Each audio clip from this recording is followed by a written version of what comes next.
Lengo kuu la kongamano hili kuzidi kuboresha na kuimarisha huduma za uzazi na tiba za magonjwa ya kizazi na kusaidia katika kuboresha huduma za afya, elimu na tafiti hapa nchini. Vyama vya kitaaluma vya AGOTA na ICG ambavyo vimekuwa vikishirikiana na serikali kwa kutoa mchango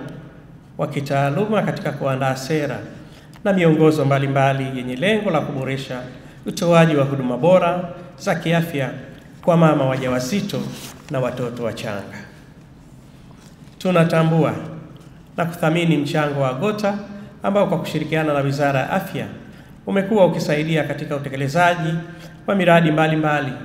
inayofadhiliwa na wadau wa maendeleo hapa nchini ili kuendeleza juhudi za kupunguza vifo vya mama wajawazito na watoto wachanga nchini Tanzania. Natambua kwamba makongamano haya yanawaleta pamoja wawakilishi mbalimbali wakiwemo wasomi, wanasayansi, wanataaluma, washirika wa maendeleo,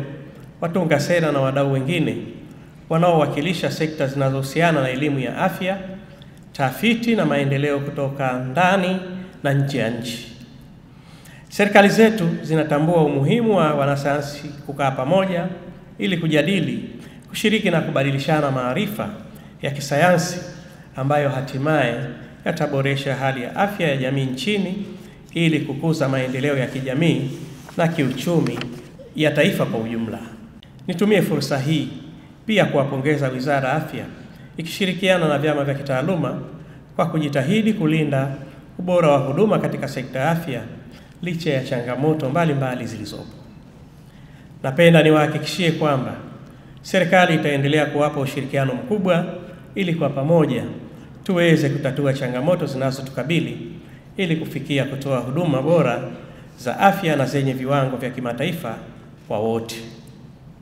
Ninawasihi muendelee kufanya kazi kwa juhudi, maarifa na uweledi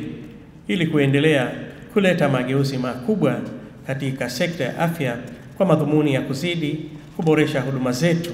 za afya na kuinua uchumi wa nchi yetu.